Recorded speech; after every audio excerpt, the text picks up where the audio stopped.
Est-ce que ça va? On va la refaire, mesdames et messieurs. Est-ce que ça va?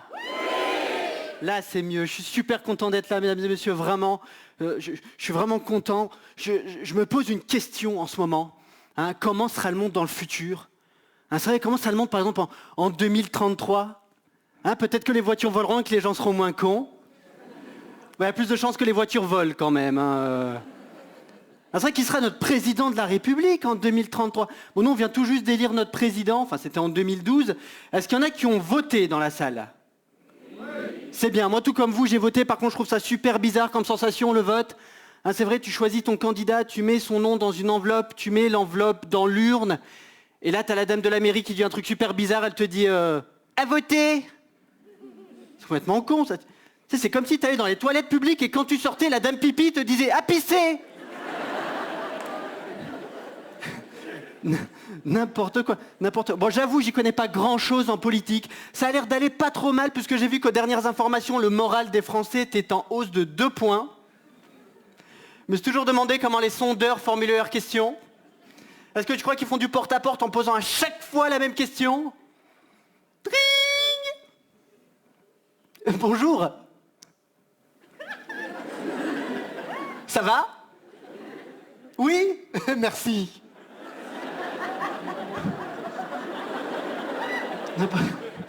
Comment sera le monde dans le futur, mesdames et messieurs? Avec le réchauffement climatique, il y a de plus en plus de tsunamis, de tremblements de terre. J'ai vu des vidéos, mesdames et messieurs, sur Internet, en Asie. En Asie, mesdames et messieurs, avec le réchauffement climatique, il y a tellement de tremblements de terre qu'ils paniquent même plus, les mecs. Tu sais, ils sont là comme ça.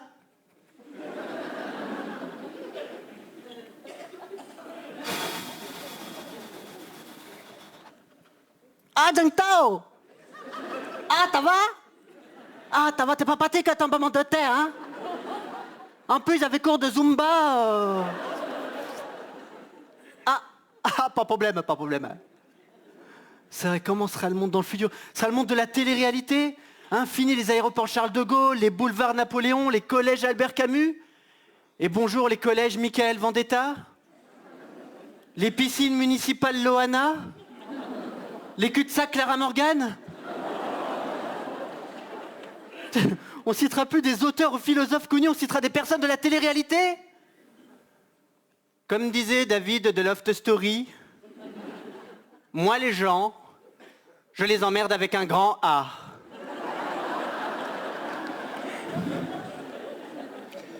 Comme disait Aziz de Loft Story, qu'est-ce que ça veut dire voix cutanée? Est-ce que ça veut dire que ça se prend par le cul? Ou comme disait Benoît de Secret Story, moi, ma plus grande franchise, c'est d'être franc. N'importe quoi. N'importe quoi, mesdames et messieurs. Comment sera le monde dans le futur? Dans le futur, j'espère avoir des enfants. Bon, j'avoue, je suis pas prêt. Non, déjà, j'aurais trop peur qu'ils soient moches. Tu t'imagines si un jour je suis au parc avec mon enfant, je vois un pote au loin qui me dit « Ah, Mine, c'est ton enfant, fais voir !» il est... Il est... En tout cas, la poussette est belle. Hein. Ça pleure tout le temps, un enfant, c'est fatigué, ça pleure, ça a faim, ça pleure. Vous imaginez si nous, les adultes, on pleurerait comme ça tout le temps pour rien? Donc là, je vous ai fait le graphique de l'analyse financière de l'entreprise. Et comme vous pouvez le constater,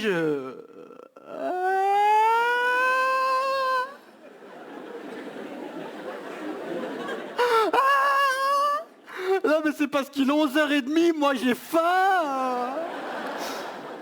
Non, c'est pas possible. Ma copine est venue moi il n'y a pas très longtemps, elle me dit on serait tellement bien à 3, mais je dis on est déjà à 3.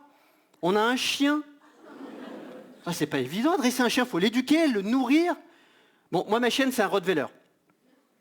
Alors faut arrêter les préjugés sur cette race de chien, il y en a qui sont très gentils. Hein. C'est un petit peu comme un caniche, par exemple. Bon, la seule différence entre un Rottweiler et un caniche, c'est que si un Rottweiler te pisse dessus, bon, bah tu laisses finir, hein, forcément. On dit souvent les chiens sont intelligents, il leur manque que la parole. Moi je dis pas pour ma chienne, elle est complètement con. Pour vous dire, ma chienne est tellement con, ce serait un humain, ce serait Evangélie.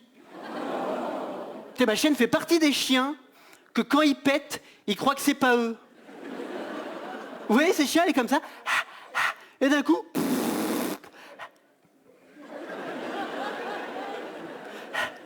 Et des fois, elle me fait croire que c'est moi. Elle est là...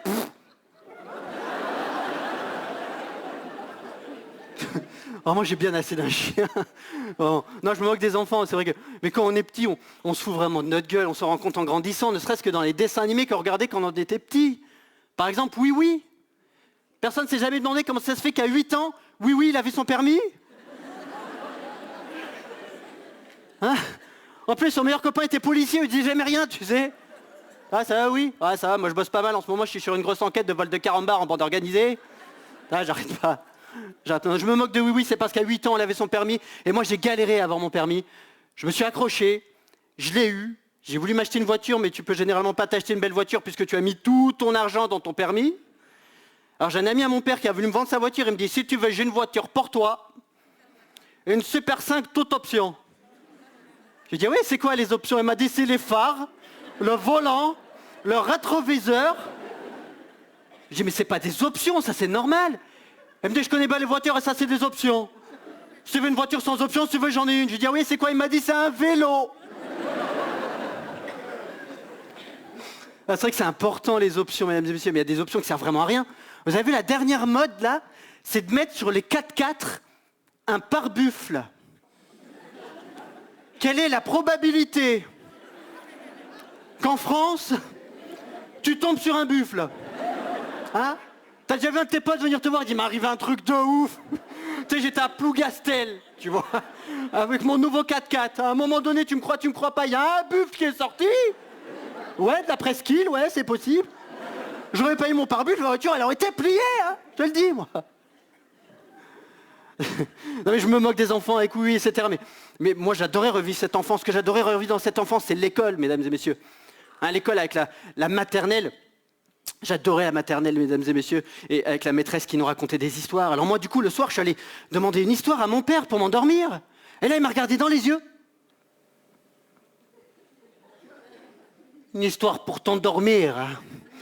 Écoute-moi bien, c'est l'histoire d'un petit garçon que s'il n'est pas au lit dans 5 minutes, il va avoir des problèmes, hein. Je peux vous dire que 5 minutes après, je dormais. Il était persuasif, mon père. Puis ensuite, la primaire, où là, les choses sérieuses commencent, où tu commences à apprendre à lire. Et moi, j'ai appris à lire avec les fameux livres Martine. Vous vous rappelez des livres Martine? Ah, et Martine à la plage, Martine à la campagne, Martine fait du jet ski. La pauvre Martine, à 8 ans, elle avait déjà tout fait dans sa vie.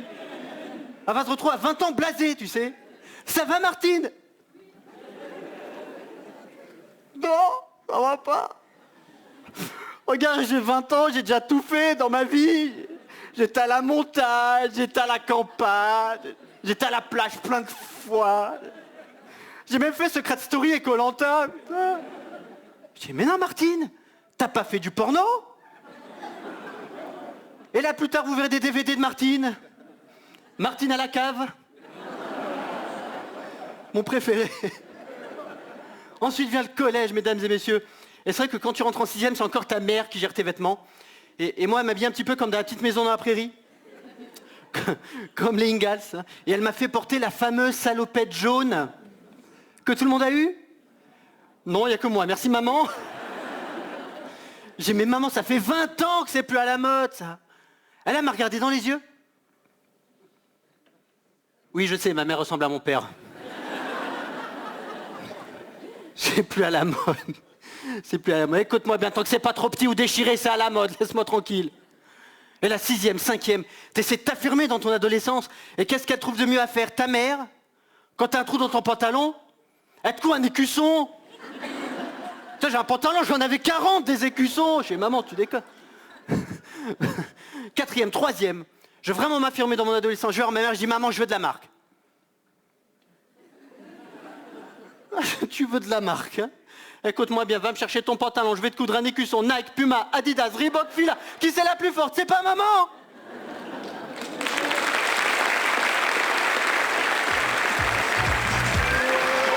Merci.